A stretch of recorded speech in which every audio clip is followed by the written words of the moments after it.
Welcome to OphirPh, Pearl of the Orient City Guide to Events, Food and Drinks, Culture, Movies, Technology Trends, Theatre, TV and Travel.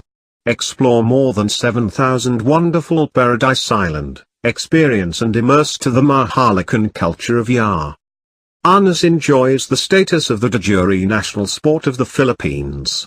It is a martial art characterized by the use of swinging and twirling movements, accompanied by striking, thrusting and parrying techniques for defense and offense.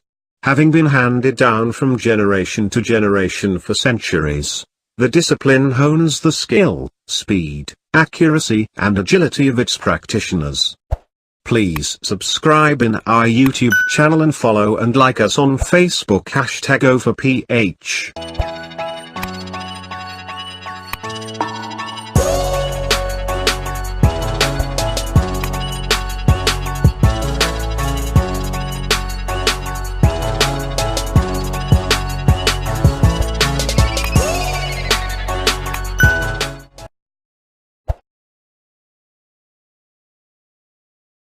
Arnis was developed by the indigenous populations of the Philippines, who used an assorted range of weaponry for combat and self-defense.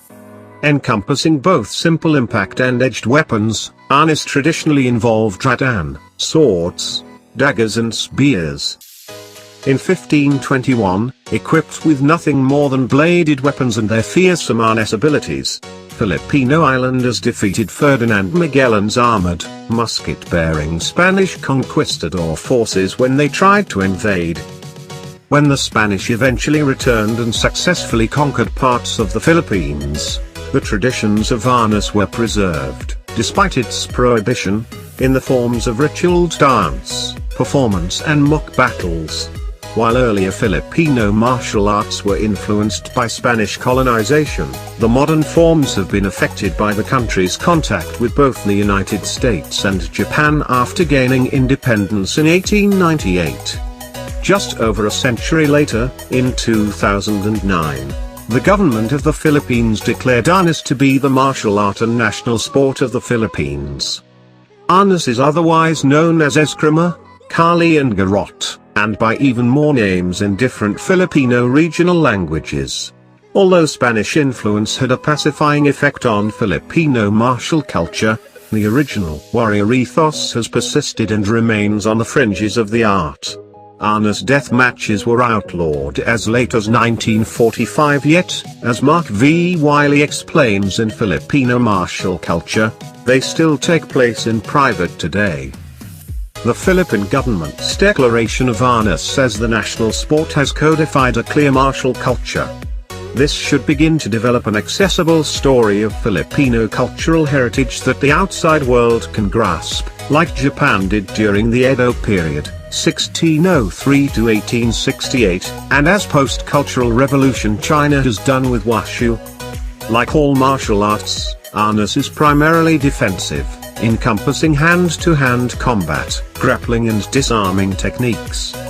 However, the fighting style also includes the use of bladed weapons and sticks, in addition to improvised weapons. A baton-like cane is the primary melee tool employed and the weapon used in officiated Arnis competitions. Competitive Arnis generally takes one of two forms, the performance-based Ano model or the combative Laban. Ano competitions are judged on the basis of the overall choreography of the performances, including the gracefulness, strength and force employed. Meanwhile, the Laban form tests participants' agility and reactions, as competitions are judged based on the number of strikes inflicted. Although most Laban competitions exclude body contact, such as grappling, blocks and disarming an opponent using the hands or feet, there are some exceptions where full contact is permitted. If you have any comments or suggestion, feel free to comment below. Thank you for watching. Please subscribe in our YouTube channel and follow and like us on Facebook #OphirPh. Don't forget to click the notification bell.